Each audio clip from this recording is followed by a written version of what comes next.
وسلم کو زندگی کے تمام شعبوں کے متعلق ہدایات دی۔ یہ بھی بتایا کہ اللہ کی عبادت کیسے کی جائے گی، یہ بھی بتایا کہ انسانی اخلاقیات کا کیا مقام ہے،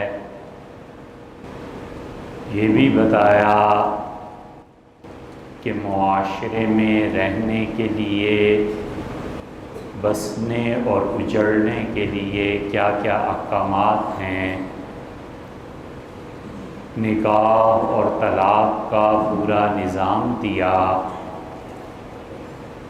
اور اس کے ساتھ ساتھ یہ بھی سکھایا کہ معیشت کے ابواب کیا ہیں۔ کوئی آدمی جیے گا کیسے، مرے گا کیسے، اور مال اور پیسہ اس کا کمانا کیا ہے اور اس کا خرچ کرنا کیا ہے، کن کن مواقع پر اللہ نے ضروری قرار دیا کہ اپنے مال کو خرچ کرے، کن کن مواقع پر خود انسان کو اختیار دیا کہ تم چاہو تو خرچ کرو اور چاہو تو مت خرچ کرو، اور کن کن مواقع پہ یہ بتایا کہ یہاں اگر پیسہ خرچ کرو گے تو اللہ کے غضب اور غصے کا موجب بنے گا، اور اللہ کی ناراضگی ہے کہ یہاں پر مال خرچ نہ کیا جائے۔ عمومی اور اجتماعی زندگی میں اللہ نے لوگوں کی تقسیم کی،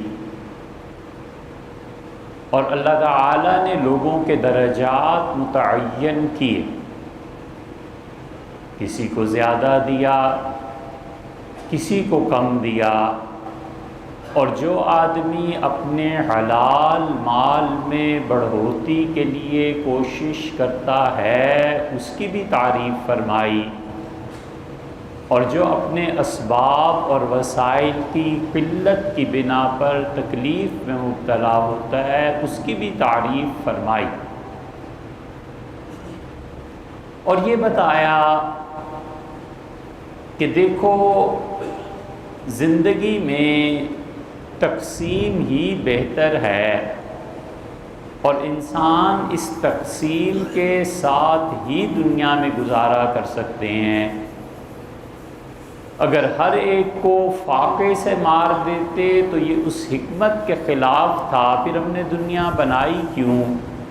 اور ہر ایک کو یکساں مال دے دیتے اور ہر کوئی امیر ہی امیر ہوتا تو پھر کوئی کسی کا کام کیوں کرتا؟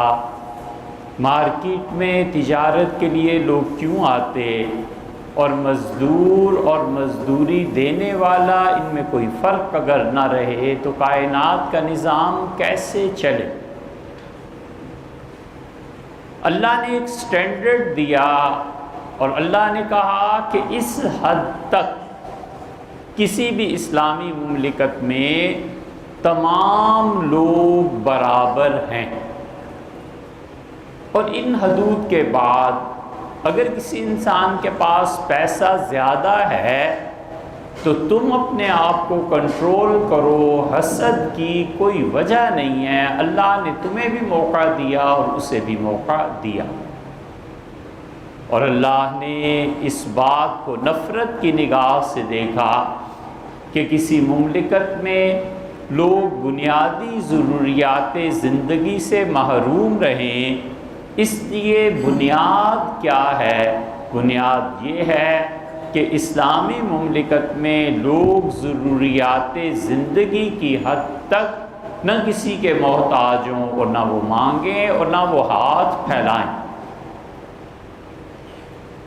اتنی فکر تھی رسول اللہ صلی اللہ علیہ وسلم کو انسانوں کو کھلانے کی، اتنی فکر تھی لوگوں کے اخراجات پورے کرنے کی، اتنے پریشان ہوتے تھے کہ کسی انسان کی بنیادی ضروریات زندگی پوری نہ ہوں۔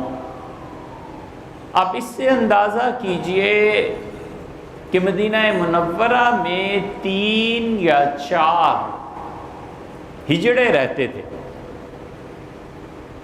اور ایک ہجڑے نے حضرت خالد ابن ولید رضی اللہ عنہ سے کہا کہ اگر یہ علاقہ فتح ہو گیا تو یہاں پر اتنی خوبصورت لڑکی ہے فلاں سردار کی، وہ اٹھتی ہے تو ایسے، بیٹھتی ہے تو ایسے، اور اس کے جسم پہ اتنے بل پڑتے ہیں، اور اگر یہ علاقہ فتح ہو گیا تو خالد میں اس کو تمہارے حوالے کر دوں۔ یہ بات، اور پھر ایک اور چیز پیش آ گئی کہ حضور اقدس صلی اللہ علیہ وسلم کے گھر ایک ہجڑا چلا گیا، اور جو باتیں اس نے کی تھیں آپ کی اہلیہ نے آپ کو بتا دی، تو رسول اللہ صلی اللہ علیہ وسلم زندگی کے جن معاملات میں بہت سادہ طبیعت کے تھے، اس میں سے یہ واقعہ ہے کہ آپ نے فرمایا مجھے نہیں پتا تھا کہ یہ ہجڑے اس طبیعت کے ہوتے ہیں کہ عورتوں کو ایسے دیکھتے ہیں، بس اللہ کی قسم آج کے بعد یہ ہمارے گھروں میں نہیں آئیں گے۔ اور آپ نے فرمایا کہ مدینہ منورہ سے باہر ان کے لیے ایک جگہ بنا دو اور ان کو گھر دے دو، اور ان کو کہو کہ جمعے کے دن نماز کے بعد یہ مانگنے کے لیے آئیں، اور اپنی پورے ہفتے کی اشیاء کو خرید کر واپس لے جائیں۔ میں عام مسلمانوں میں ان کا گھومنا پھرنا مناسب نہیں سمجھتا۔ سیدنا عمر رضی اللہ عنہ اس کو ترقی دی، اور انہوں نے اپنے زمانے میں 2 لوگوں کے رزق کا بندوبست کیا۔ ایک سیدنا عمر رضی اللہ عنہ نے اسی پہ عمل کیا، اور ہوتا یہی تھا کہ وہ 3 یا 4 ہجڑے مسجدوں کے دروازے پہ کھڑے ہو جاتے تھے، یا مسجد نبوی کے دروازے پہ، اور صحابہ کرام رضی اللہ عنہ پر خیرات کرتے تھے، بس وہ خاموشی سے چلے جاتے تھے اور اللہ کی عبادت میں مصروف ہو جاتے تھے۔ سیدنا عمر رضی اللہ عنہ نے ان کا باقاعدہ وظیفہ مقرر کر دیا، اور ایک ہجڑا آتا تھا، بوڑھا ہو گیا تھا، سیدنا عمر رضی اللہ عنہ بڑی شفقت سے اپنے پاس بٹھاتے تھے، حالات پوچھتے تھے، اور جو کچھ چاہیے ہوتا تھا فرماتے تھے مانگو بھی نہیں، اب حکومت اللہ نے بہت کچھ ہم لوگوں کو دے دیا ہے، میں تمہارا رزق مقرر کر رہا ہوں، اور اتنی چیز لے جایا کرو جو تمہارے لیے کافی ہے۔ اور پھر ان کا انتقال ہوا، اور انہیں جنت البقیع میں ہی دفن کیا گیا، جہاں 10,000 سے زیادہ صحابہ کرام رضی اللہ عنہ دفن کیے۔ کوئی نفرت نہیں تھی، کوئی برائی نہیں تھی، بس ہے اللہ کا ایک نظام۔ یہ وہ چیز تھی جس نے اسلام کے متعلق لوگوں میں یہ امپریشن اور یہ تأثر پیدا کیا کہ ہمارے مسائل کا حل اس خلافت راشدہ کے پاس ہے، اور سیدنا عمر رضی اللہ عنہ اس سے بھی بڑے قدم پہ چلے گئے، اور وہ فجر کی نماز پڑھا کے بیٹھے تھے، کوئی پابندی تو تھی نہیں ملنے پہ۔ اور ایک صحابی رضی اللہ عنہ نے ایک بچہ پیش کیا، لپٹا لپٹایا کپڑوں میں اور رو رہا تھا۔ سیدنا عمر رضی اللہ عنہ پوچھا یہ؟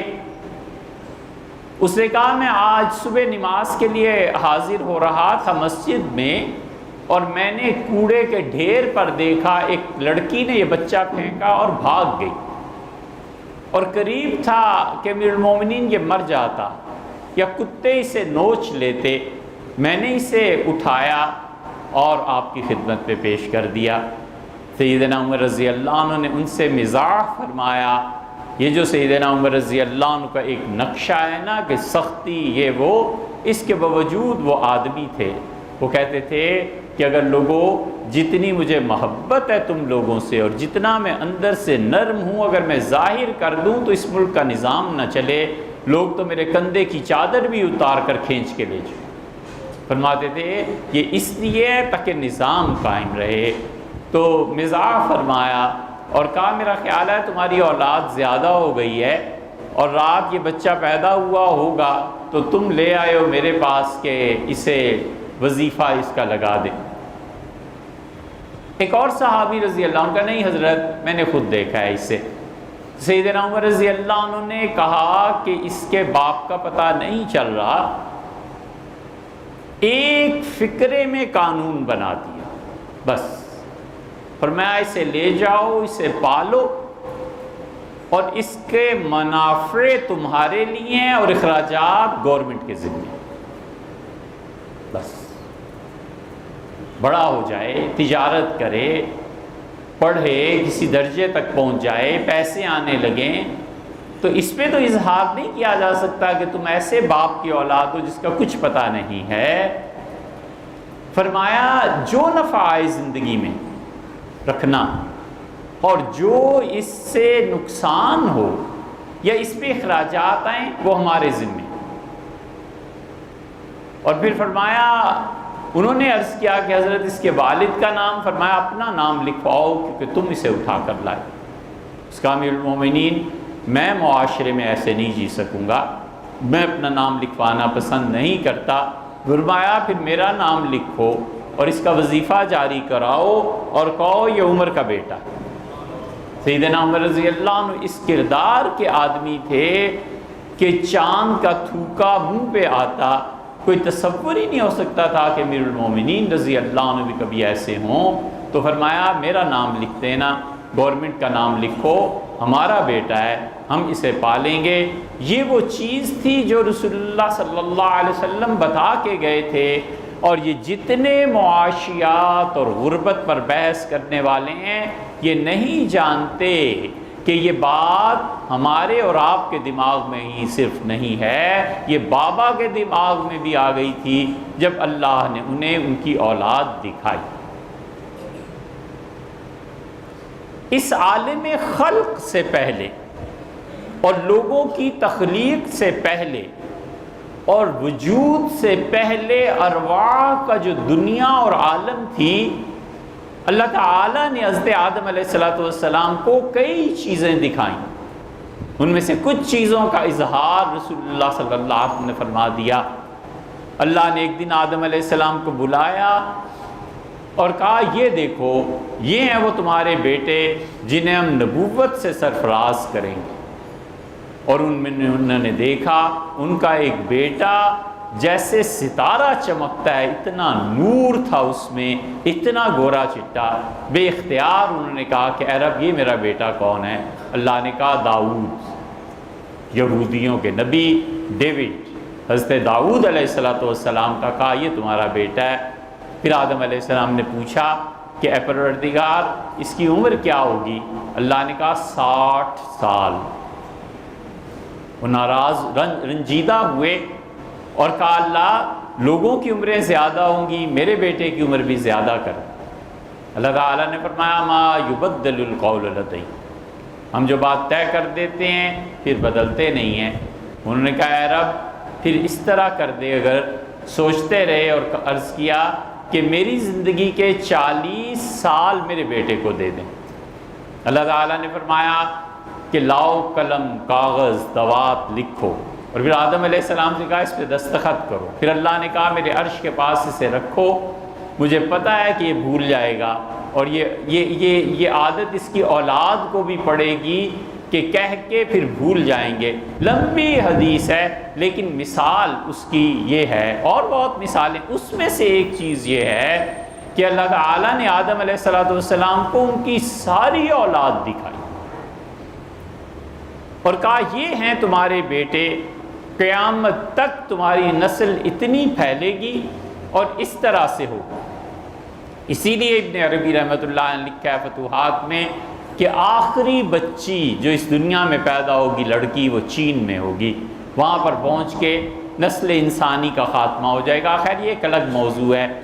حضرت آدم علیہ السلام اپنی اولاد اور اس کی تقدیر دیکھتے رہے، پیسے دیکھتے رہے، کتنا پیسہ میرے کس بیٹے کے پاس ہے، میرا کون سا بیٹا کتنی دولت کا مالک ہے۔ اور جب یہ بات ان کو زیادہ بھائی نہیں تو انہوں نے عرض کیا، ان کہا میرے رب میں ایک بات عرض کروں۔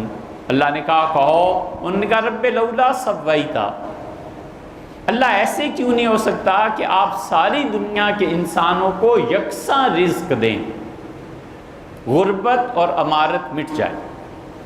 اگر آپ ان سب کو ایک جیسا کر دیتے اللہ تعالیٰ نے فرمایا آدم یہ حکمت کے خلاف ہے، اور اگر میں سب کو ایک جیسا کر دوں تو دنیا کا نظام نہیں چل سکتا، کوئی کسی کا نوکر نہیں اور کوئی کسی کا آقا نہیں۔ لِيَتَّخِذَ بَعْضُكُمْ بَعْضًا سُخْرِيًّا، ہم نے معیشت میں اختلاف اس لیے رکھا کہ تم میں سے کچھ لوگ کام کریں اور کچھ لوگ ہوں جو ایڈمنسٹریشن میں ہوں اور وہ لوگ باقی لوگوں سے کام لیں۔ یہ اللہ نے آدم علیہ السلام سے کہا۔ تو یہ مسئلہ اب کا نہیں ہے کہ ہم سوچتے ہیں معیشت ایک جیسی ہو جائے، یہ بابا نے بھی سوچا تھا اور جواب دینے والوں نے انہیں جواب بھی دے دیا تھا۔ یہ اس زمانے کا قصہ ہے۔ اسلام نے اتنا کیا کہ اس سے کہا بیسک ریکوائرمنٹ سارے مسلمان کیا اور کافر کیا، زندگی سب کی ایک جیسی ہوتی ہے، ضروریات زندگی کم و بیش ایک جیسی ہوتی ہیں۔ تو جو کولیکٹیو ڈیوٹیز تھیں، جو مشترکہ فرائض تھے، وہ حکومت نے اپنے ذمے لے لیے اور لوگوں کو کہا کہ یہ ہے وہ پیسہ جو تم استعمال کرو گے۔ اپنی پبلک کے لیے انہوں نے کھانا پینا فری کر دیا، اور اسلام نے انہیں یہ سکھایا۔ انہوں نے کہا کافر ہو کہ مومن، ہر آدمی کو کھانے کے لیے گورنمنٹ راشن دے گی، اتنا آٹا ملے گا، اتنا گھی ملے گا، اتنی چینی ملے گی، شکر ملے گی، فلاں چیز ملے گی، فلاں چیز ملے گی۔ اور انہوں نے متعین کر دیا حکومت نے کہ جتنے ہماری مملکت کے شہری ہیں وہ ہر ماہ یا ہر ہفتے آئیں اور اپنی مطلوبہ چیزیں لے کر چلے جائیں۔ سب سے پہلی مرتبہ حضور اقدس صلی اللہ علیہ وسلم کی وفات کے بعد یہ مسئلہ اٹھا ہے۔ نبی کریم صلی اللہ علیہ وسلم کی تو طبیعت مبارکہ ایسی تھی کہ جو آیا سو خرچ کر دیا۔ حضرت عائشہ رضی اللہ عنہ فرماتی ہیں کہ مجھ سے رسول اللہ صلی اللہ علیہ وسلم نے 7 یا 8 سونے کے دینار کہے کہ یہ اللہ کے راستے میں خرچ کر دینا۔ پھر رسول اللہ صلی اللہ علیہ وسلم بے ہوش ہو گئے۔ پھر میں نے عرض کیا، پھر ہوش آیا تو فرمایا خرچ کر دیے۔ میں نے کہا نہیں، آپ کی خدمت میں ہوں، میں بھیج دیتی ہوں۔ پھر دوسری، تیسری، چوتھی، پانچویں، پھر فرمایا کہ میں نے کہا وہ رکھے ہوئے ہیں اور اس لیے نہیں خرچ کر پا رہی کہ آپ کے پاس رہنا ضروری ہے۔ کسی کو بلایا اور کہا کہ یہ پیسے دے آؤ فلاں کو، اور کہا عائشہ اگر میرا انتقال ہو جائے اور یہ پیسے میرے گھر پہ رہ جائیں، میں اللہ کو کیا منہ دکھاؤں، اللہ سے کس حال میں ملوں؟ اس لیے بحرین سے جب مال آیا، فجر کی نماز پڑھانے آئے رسول اللہ صلی اللہ علیہ وسلم، اور ڈھیر لگا ہوا تھا سونا اور چاندی اور کیا۔ سیدنا عمر رضی اللہ عنہ نے مال دیکھا اور سیدنا علی رضی اللہ عنہ ساتھ تھے۔ حضرت عمر رضی اللہ عنہ نے ایک چھوٹی سی کوئی چیز اٹھائی اور کہا علی دیکھتے ہو میرے اور تمہارے دوست یہ اتنے ایماندار ہیں کہ انہوں نے بھیجنے میں کوئی کسر چھوڑی نہیں، ایک چھوٹی سی چیز بھی ذرہ ہے تو بھی ہمارے پاس بھیج دی۔ سیدنا علی رضی اللہ عنہ امیر المومنین، اس کی وجہ یہ ہے کہ آپ ایماندار ہیں، آپ کی رعایا ایماندار ہے۔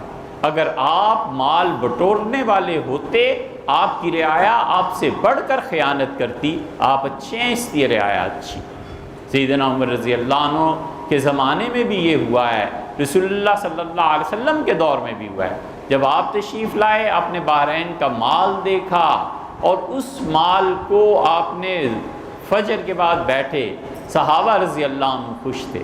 آپ نے فرمایا تمہارے چہروں کی مسکراہٹ بتاتی ہے کہ تمہیں پتہ چلا ہے کہ مال آیا ہے اور میں تقسیم کرنے والا ہوں، لیکن دیکھو اس مال کی نحوست سے بچنا۔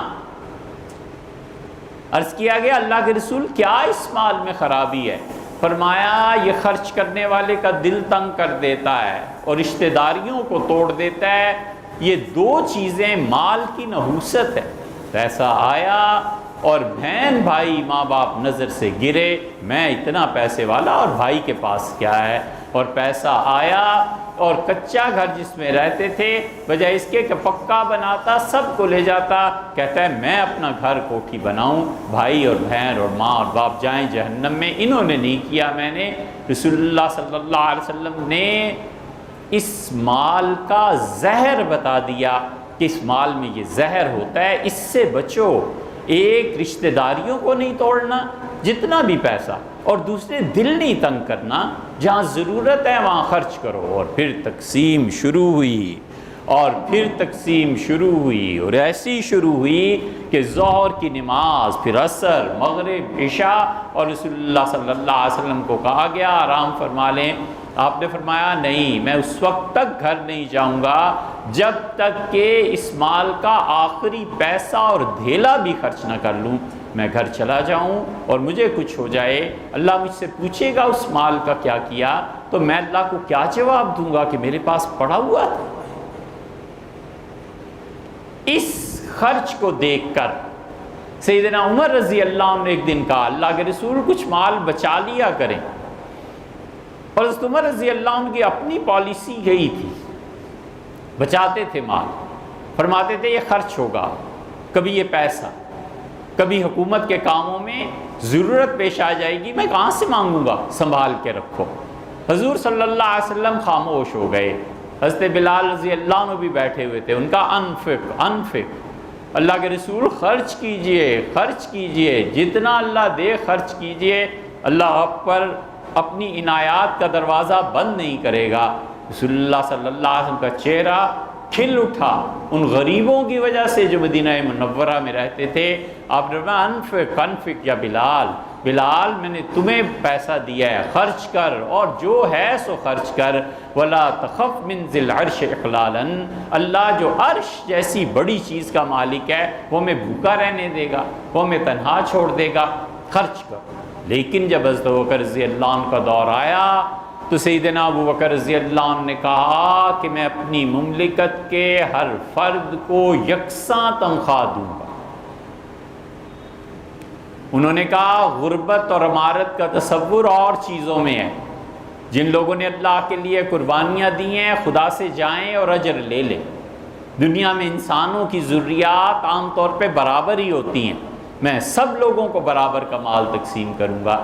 سیدنا عمر رضی اللہ عنہ اپنی خلافت میں پھر اسے بدل دیا، اور انہوں نے کہا جو سب سے زیادہ قربانی دینے والے ہیں ہم سب سے زیادہ ان کی خدمت کریں گے، اور لکھو ہر شہر کے لوگوں کو کہ اپنا نام اندراج کرائیں، حکومت رسپانسیبل ہے کہ انہیں کھانا دے، انہیں گھی دے، انہیں شکر دے، اور پانی لوگوں کے لیے کنویں کھدوائے جائیں، اور ہم ذمہ دار ہیں اس کے کہ تمہارے بچوں کی تعلیم کے لیے تمہارے ادارے بنائیں۔ اور عمر کہتا ہے کہ ہر ادارے کے ساتھ سوئمنگ پول بناؤ، ہمارے بچوں کو تیرنا آنا چاہیے۔ مجھے ڈر ہے کہ ہم جب آگے بڑھیں گے اور زمینیں فتح ہوں گی تو وہاں پر بڑی بڑی ندیاں، تالاب اور دریا اور سمندر آئیں گے، ایسے نہ ہو کہ میری فوج کے بچے تیرنے سے رہ جائیں۔ ان بچوں کو تیراکی سکھاؤ، پڑھاؤ، اور یہ سب ہمارے ذمے۔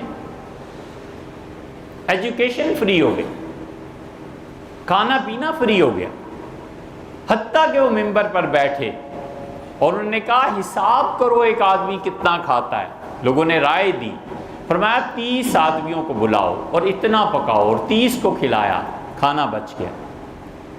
پھر فرمایا اگلے جمعے کو کہ ایک آدمی کو 30 دن کھلاؤ، اور بڑا موٹا پیٹو آدمی بلایا، اسے 30 دن کھلایا، پھر بچ گیا۔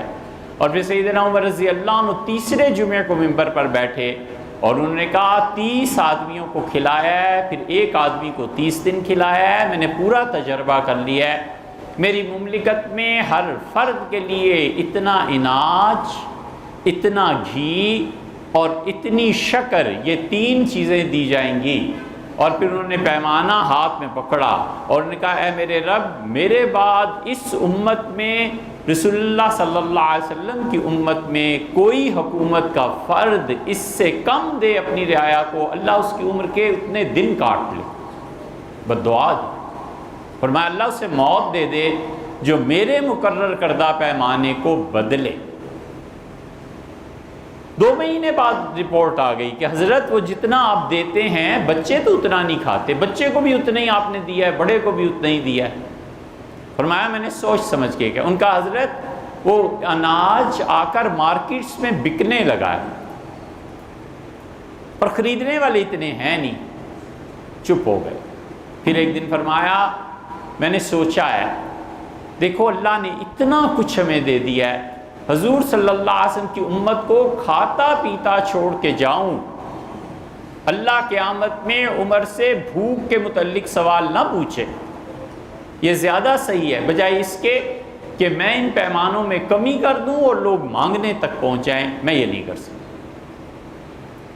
نتیجہ یہ نکلا کہ ان کی رعایا اتنی خوشحال ہو گئی تھی کہ لوگ، عبداللہ ابن عمر ان کے بیٹے کہتے ہیں کہ میں نے ایک سری صدقے میں اپنے ہمسائے کو بھجوا دی، اس نے دوسرے کو، تیسرے کو، چوتھے کو، 7ویں گھر پہنچنے کے بعد اگلے دن وہ سری میرے پاس 8ویں دن واپس آ گئی۔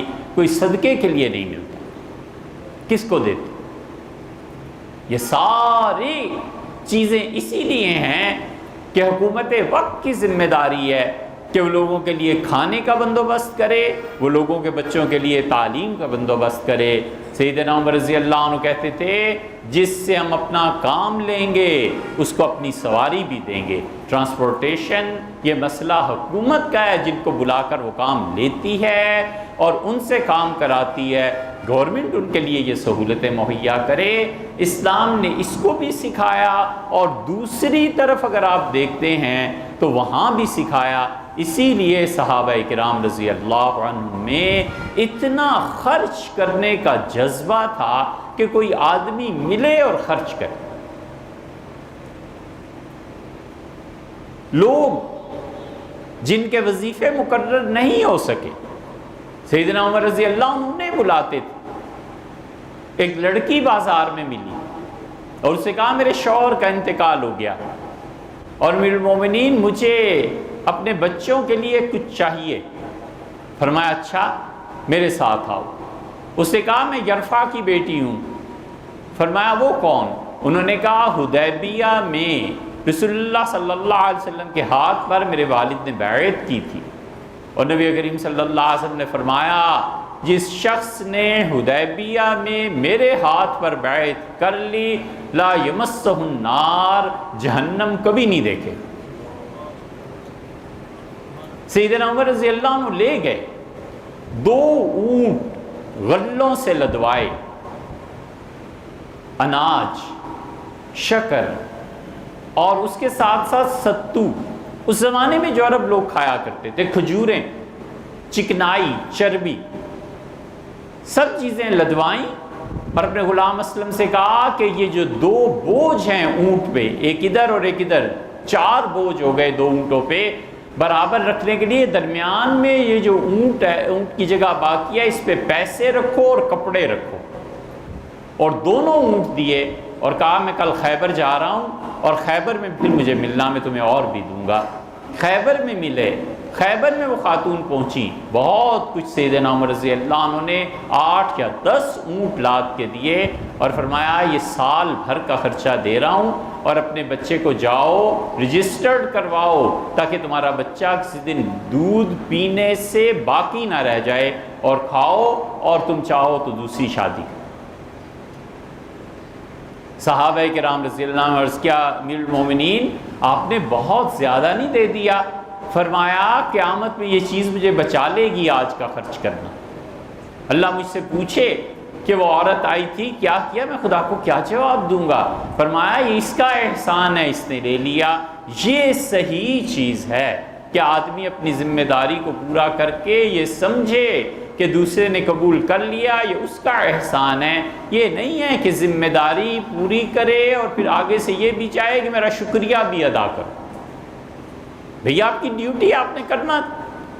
سیدنا عمر رضی اللہ عنہ نے کہا میں تم نہیں جانتے، میں اس کے والد کو پہچانتا ہوں، اس نے رسول اللہ صلی اللہ علیہ وسلم نے ایک جگہ حملہ کرنا تھا، اس کے بھائی نے اور اس کے والد نے ساری رات پہرے دیتے رہے ہیں۔ یہ آج میری حکومت جو دیکھتے ہو تم، یہ انہی قربانیوں کا تو نتیجہ ہے۔ تو میں تو اس لڑکی کو اس کے بھائی اور اس کے والد کی محنت کو واپس کر رہا ہوں، میں کون سا اس پہ احسان کر رہا ہوں، اور میری رعایا میں اگر کوئی ایسے ہو جائے کہ اس کی ضروریات پوری نہ ہوں تو میں خدا کو کیا جواب دوں؟ یہ ہمیشہ رہا ہے اور چلتا رہا۔ سیدنا حسن رضی اللہ عنہ کہتے ہیں میں نے والد سے بارہا کہا کہ میرا وظیفہ بڑھا دیں، میرے اخراجات زیادہ ہو گئے ہیں۔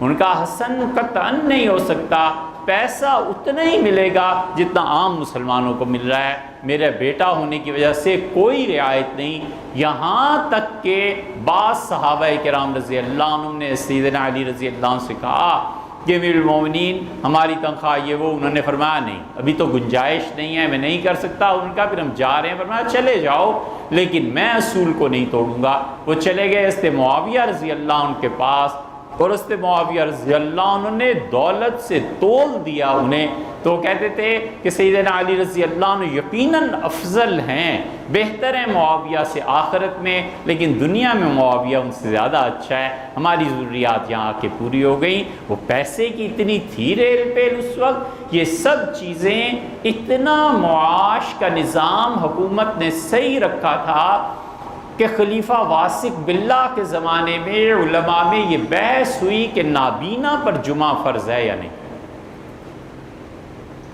اللہ نے قرآن میں کہا لیس علی الاعمی حرج، جہاد، جماعت کی نماز جمعہ، وہ آدمی جو پاؤں سے معذور ہے نہ آئے، اللہ نے کہا کوئی حرج نہیں۔ ولا علی المریض حرج، جس کو مسجد آنے میں مرض بڑھ جانے کا خدشہ ہے وہ نہ آئے، کوئی حرج نہیں۔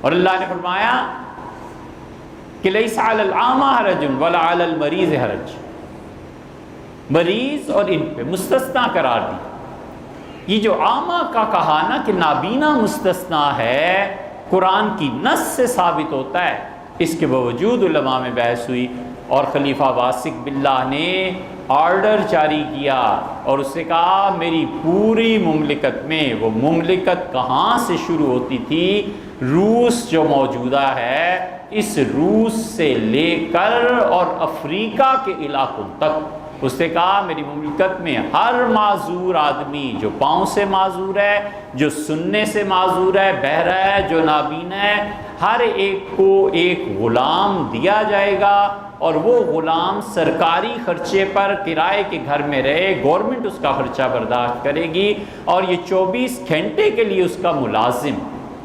علماء نے کہا جب اسے قائد میسر ہے اور غلام میسر ہے تو اس پہ جمعہ بھی فرض ہے کہ جمعے کے دن یہ آئے، اپنے نابینا پن کے عذر کو ایک طرف رکھے اور آئے۔ اتنی زیادہ معیشت اور یہ چیزیں پھیل گئی تھیں کہ بڑے بڑے علماء جو کام کرتے تھے، کتابیں لکھتے تھے، تحقیق کا کام کرتے تھے، سرکار نے کہا کوئی کمانے کی ضرورت نہیں ہے، تم اپنی چیزیں ہمارے سامنے لاؤ اور ہم تمہیں اس پہ انعام دیں گے، اس پہ گزارا کرو۔ یہی وہ خلافت راشدہ کی بنیادی چیزوں میں سے ایک تھا کہ جو بچہ پڑھنے میں مصروف ہے، جو عالم دین کی خدمت میں لگا ہوا ہے، جو خدا کے دین کی تبلیغ کر رہا ہے، کسی بھی دینی کام میں مصروف ہے، اسے معاش سے فارغ کر دیتے تھے اور کہتے تھے کہ یہ کام کرو اور پیسے ہم تمہیں۔ اکبر بادشاہ بابر اور ہمایوں، ہم نے فارسی نہیں نہ پڑھی، اس لیے ہم جانتے نہیں ہیں کہ مغلوں نے کتنے تاریخ کے کارنامے انجام دیے، یہاں تک کہ اورنگزیب عالمگیر اور بہادر شاہ ظفر ان لوگوں کے دور تک رہا کہ اگر کسی آدمی نے اچھا ریسرچ ورک کیا ہے، ایک اچھی کتاب لے آیا ہے، ایک اچھا آلہ ایجاد کر کے لے آیا ہے، ایک اچھی تجاویز پہ مشتمل کوئی چیز لے آئی ہے، اچھا بھئی اس کو 6000 تولے سونا ہر سال تقسیم کیا جاتا تھا، اس کو 100 تولے دے دو، اس کو 10,000 تولے، اس کو 1000 تولہ دے دو، اس کو اتنے گاؤں دے دو، زمینیں تقسیم کی جاتی تھیں، اور وہ کہتے تھے بس تعلیم میں مصروف رہو۔ اور یہ خلافت راشدہ سے لے کر 19ویں صدی تک مسلمانوں میں نظام رہا ہے۔ یہ تو فروری 1831 میں گوروں نے بدلا ہے، انہوں نے سمپل ایک اعلان کیا، انہوں نے کہا ہماری مملکت میں جو فارسی اور عربی پڑھے گا ہم اس کے ذمہ دار نہیں ہیں، مرے جیے جو مرضی کرے، جو انگلش پڑھے گا اور سرکاری اسکولوں میں داخلہ لے گا ہم ان بچوں کے رسپانسیبل ہیں، ہم یہ 6000 تولے کی رقم ان کو انعامات میں دیں گے۔ چند سال میں کایا پلٹ گئی، ہندو ہندو نہ رہے، مسلمان مسلمان نہ رہے، بنارس میں عبادت گاہوں اور مندروں کی رونقیں ختم ہو گئیں اور مسلمانوں کی مساجد کی رونقیں ختم ہو گئیں، کیونکہ معاش کو انہوں نے انگلش کے ساتھ مربوط کر دیا۔ انہوں نے کہا جو انگلش پڑھے گا گورنمنٹ اس کو تنخواہ دے گی، جو نہیں پڑھتا نہ پڑھے، ہم تنخواہ کے ذمہ دار نہیں ہیں۔ یہ وہ قدم تھا جو قیامت تک معاف نہیں کیا جا سکتا۔ گوروں نے ہمارے ساتھ یہ ایک حرکت کی، جڑ اکھیڑ دی، اور پورا یورپ اور امریکہ اور پورا ویسٹ اس نے نظریے کو بدلا ہے۔ ہمارا نظریہ اس وقت بھی تھا، آج بھی ہے، اور ہم اس پہ قائم ہیں کہ علم برائے انسانیت ہے۔ یورپ نے سب سے پہلے کہا کہ علم برائے معاش، ہم نے نہیں کہا، ہم نے کہا علم برائے انسانیت۔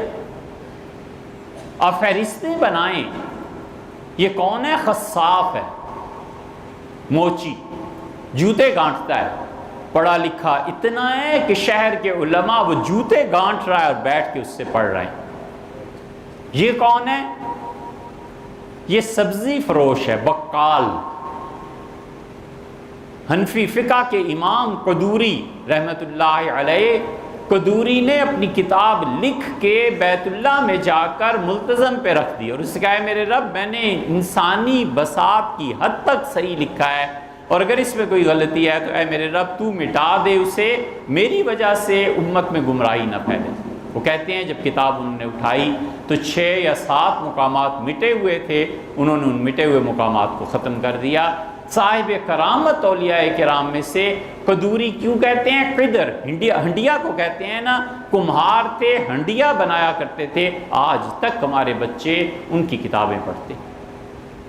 یہ اسلام نے کہا تھا کہ اسلام نے کہا کہ علم برائے انسانیت، علم برائے تہذیب۔ یہ تو انہوں نے سکھایا ہے کہ علم برائے معاش، یہ ان کا نظریہ ہے کہ علم اس لیے حاصل کرو کہ کماؤ۔ ہمارے ہاں یہ نہیں۔ اسی لیے سیدنا عمر رضی اللہ عنہ فرماتے تھے میں جب کسی لڑکے سے پوچھتا ہوں کہ کیا کر رہے ہو اور مجھے کہتا ہے کوئی نہیں، کچھ نہیں کر رہا، تو میری نظروں سے گر جاتا ہے۔ اور سیدنا عمر رضی اللہ عنہ بچوں کو بلاتے تھے، یہ ساری خلافت راشدہ میں ہے، عمر بن عبدالعزیز رحمۃ اللہ علیہ بلاتے تھے اور کہتے تھے پڑھو، آج ہم ہیں اور کل تم، یہ بوجھ تم نے اٹھانا۔ تصور میں ہی نہیں تھا کہ کوئی جاہل آدمی مسلمانوں کا امیر بن جائے، الا یہ کہ وہ متقی ہو، پرہیزگار ہو، اور اس کو اللہ نے صلاحیتوں سے نوازا ہو۔ حضرت سعد رضی اللہ عنہ نے مصر فتح کیا ہے، اس علم کے نتیجے میں یہ لوگ بڑے کام کرتے تھے، مزاربت کرتے تھے، تجارت کرتے تھے۔ عبداللہ ابن مسعود رضی اللہ عنہ کہتے ہیں بدر میں جب قیدی تقسیم ہونے تھے ہمیں پتہ تھا کہ غنیمت ملے گی، ہم نے کہا کہ ایک کافر کو ہم بھی پکڑیں گے اور رسول اللہ صلی اللہ علیہ وسلم کی خدمت میں پیش کر دیں گے۔ سعد نے کہا کہ عبداللہ کافر کو تو پکڑ لیں گے، حصہ کتنا ہوگا؟ میں نے کہا ایک اور ملا لو، 3 آدمی مل کے اگر ہم ایک قیدی بنا لیں تو تینوں کا حصہ برابر کا ہو جائے گا۔ عمار، سعد اور عبداللہ کہتے ہیں ہم بہت بھاگے لیکن کوئی قیدی ہمارے ہاتھ نہیں چڑھا، وگرنہ ہم نے تو مزاربت اس دن بھی کی تھی۔ یہ کرتے تھے کام، اس علم کا نتیجہ تھا کہ مصر کا ایک شہر ہے فسطاط، اب تک ہے، اب تک اسی نام سے ہے۔ سیدنا سعد رضی اللہ عنہ نے حضرت عمر رضی اللہ عنہ کے کہنے پہ موو کیا، امیر المومنین نے انہیں لکھا کہ آگے بڑھو اور مزید فلاں فلاں علاقے تک پہنچنا ہے۔ حضرت سعد رضی اللہ عنہ نے فوج کو موو کرایا، آخر پہ اپنی جب باری آئی بالکل آخری آدمی جو نکلا حضرت سعد رضی اللہ عنہ، تو سیدنا سعد رضی اللہ عنہ ذمہ داری کا احساس تھا نا، فرمایا چلو گھوڑے پہ بیٹھو اور چلتے ہیں۔ لوگ جو 2-4 دوست تھے انہوں نے کہا خیمہ، انہوں نے کہا خیمے میں چڑیا نے انڈے دیے ہوئے ہیں، اور میں نے اپنا ایک غلام یہاں چھوڑ دیا ہے. میں نے کہا جب یہ بچے دے دے اور اس کے بچے اڑ کے خود چلے جائیں اس وقت میرے خیمے کو کھیڑنا ہے. میں نہیں چاہتا کہ میری وجہ سے جانوروں کو بھی تکلیف ہو. فستاد خیمے کو کہتے ہیں. تو سیدنا سعد رضی اللہ عنہ کا خیمہ کئی دن لگا رہا حتیٰ کہ سچے انڈے اور سچنے کے بعد پھر اس سے بچے نکلے. پھر وہ کہتا ہے چونچ میں لا لا کے کھلا حتیٰ کہ اڑ گئے. جب اڑے تو پھر میں نے حضرت سعد رضی اللہ عنہ کا خیمہ لپیٹا اور چلا گیا. اتنے پر امید اور پر اعتماد لوگ تھے کہ مصر سے ایک عورت خط لکھتی ہے عمر بن عبدالعزیز رحمۃ اللہ علیہ کو, اور عمر بن عبدالعزیز رحمۃ اللہ علیہ خط کو پڑھ کے بہت ہنسے. اسے صرف ایک جملہ لکھا کہ امیر المومنین پہ اللہ کی سلامتی ہو, میرے گھر چوہے نہیں آتے. بس پتہ لکھ دیا. لوگوں سے کہا اس خط کو حل کرو. کہا امیر المومنین ہماری سمجھ سے باہر ہے. فرمایا اناج پہ چوہے آتے ہیں نا, چوہے تو راشن پہ آتے ہیں. اس نے دیکھو کیسی خوبصورتی سے مجھے لکھا ہے. یہ عربی ادب تھا. جب معاش سے بے فکری ہوتی ہے پھر ادیب بھی پیدا ہوتے ہیں, شاعر بھی پیدا ہوتے ہیں, ملک کو آگے چلانے والے بھی پیدا ہوتے ہیں, فوج کی قیادت بھی صحیح فیصلے کرتی ہے. جب مال کی تقسیم ٹھیک ہوتی ہے. دنیا میں جو تباہیاں مچی ہیں ان میں سے ایک چیز یہ ہے کہ مال کی تقسیم منصفانہ نہیں ہے. کس بنیاد پہ وزیر اعظم چلے جاتے ہیں لندن علاج کرانے؟ کس بنیاد پہ ہمیں دورہ پڑ جائے تو ہم تو اپنے شہر کے اسپتال میں بھی نہ جا سکیں؟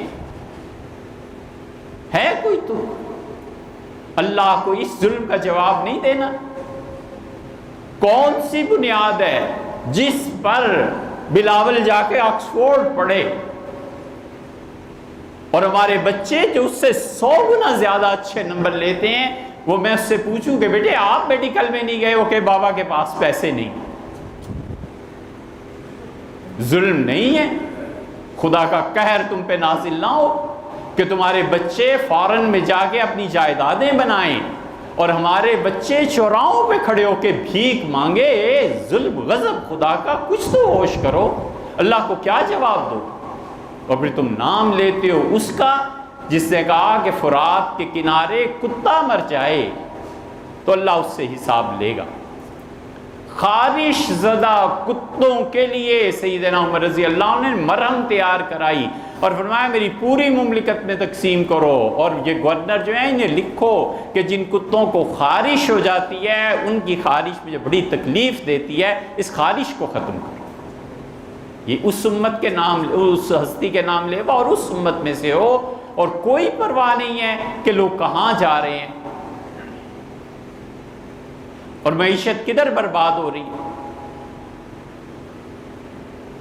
اور پھر مصیبت یہ کہ وہ جو آ کر شہروں میں سرمایہ دار بنتے ہیں وہ پھر ہندو بنیے سے کم نہیں ہوتے, وہ بھی تو خرچ نہیں کرتے. شہر میں آ کر پڑھنے والے بھول گئے, شہر میں آ کر پڑھنے والے بھول گئے کس کی ماں نے کتنا زیور بیچا تھا.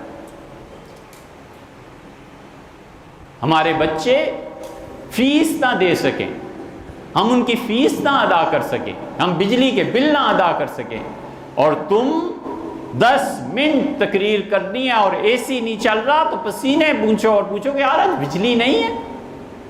ڈرو اس قبر سے جس میں لوگ تمہیں لٹائیں گے اور کسی نے نہیں پوچھنا.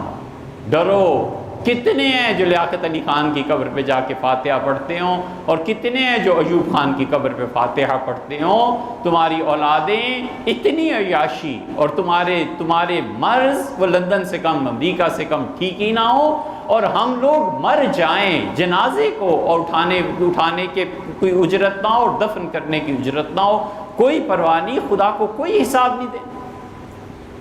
عمر بن عبدالعزیز رحمۃ اللہ علیہ نے اس خط کو پڑھا, بہت ہنسے اور مصر کے گورنر کو لکھا کہ یہ خط آیا ہے اور اس کا نام کیوں نہیں مندرج کیا گیا, اندراج کیوں نہیں ہوا اس میری بیٹی کا نام, اسے بھی وظیفہ ملنا چاہیے. مسئلہ حل ہو گیا. ایک عورت خط لکھتی ہے عمر بن عبدالعزیز رحمۃ اللہ علیہ، اور لکھتی ہے کہ امیر المومنین میرے گھر کی دیواریں چھوٹی ہیں اور بیوہ ہو گئی ہوں، اس لیے مزید تعمیر نہیں کرا سکتی، میں نے مرغیاں پالی ہوئی ہیں، بکریاں پالی ہوئی ہیں، اور محلے کے بچے مرغیوں کے انڈے چرا کر اٹھا کر لے جاتے ہیں، اور آپ مہربانی کریں تعمیر کرا دیں۔ عمر بن عبدالعزیز رحمۃ اللہ علیہ گورنر کو لکھتے ہیں کہ جاؤ اور اس بیوہ عورت کے گھر کی تعمیر کرواؤ، اور پھر مجھے لکھ کر بھیجو کہ کتنی بلند دیوار ہے، اور اس وقت تک رہنا جب تک کہ عورت خوش نہ ہو جائے۔ یہ بھی مسلمان ہی تھے، پیسے ان کے پاس بھی آتے تھے، لیکن وہ جانتے تھے کہ ایک ایک پائی کا اللہ کو حساب دینا۔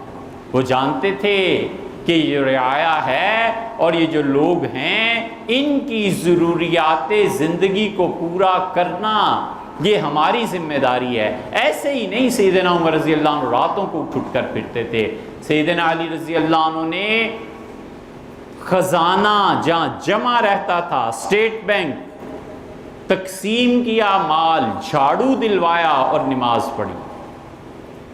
پھر کچھ عرصے کے بعد دوبارہ ان کے نوکر کہتے ہیں ہم نے دیکھا امیر المومنین سیدنا علی رضی اللہ عنہ نے ہاتھ اٹھائے اور انہوں نے کہا اے رب میں نے اس جگہ پہ تجھے سجدہ کیا ہے جہاں پیسہ سونا چاندی ہونے کی وجہ سے آج تک کوئی سجدہ کر ہی نہیں سکا، میں نے اس زمین پہ تیری عبادت کی ہے جہاں کسی نے مجھ سے پہلے سجدہ نہیں کیا۔ اے رب میں نے سب مال لوگوں میں دے دیا ہے، اللہ اس کے بعد بھی تو دے گا تو ہم دیں گے۔ یہ چیزیں اسی وجہ سے ان لوگوں نے اسلحے پہ بھی خرچ کیا، آرمی بھی بنائی۔ تھوڑی بڑی بات ہے، سیدنا عمر رضی اللہ عنہ کا 50,000 گھوڑوں کی چراگاہ میں نے قائم کی ہے۔ 50,000 گھوڑے ہر وقت ہر دم تیار ہیں، جب مانگو گے میں بھیج دوں گا۔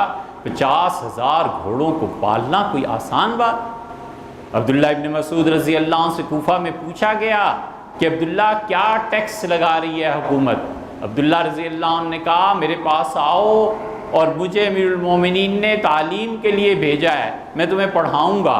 جہاں تک ٹیکس کا نظام ہے میں اسے نہیں جانتا، امیر المومنین جو مناسب سمجھتے ہیں بس ان سے پوچھو، جو وہ کہیں گے سو عبداللہ وہی کہیں۔ سیدنا عمر رضی اللہ عنہ نے ٹیکس عائد کیے، انہوں نے مارکیٹ چلائی، ساری چیزیں، اور پھر انہوں نے ہی نہیں، یہ جہانگیر بادشاہ آپ کا مغل یہ کہتا ہے کہ آج دوپہر کے کھانے میں انجیر جو میں کھا رہا ہوں یہ کل مصر کے باغات سے لائی گئی ہے اور آج مجھ تک پہنچ گئی۔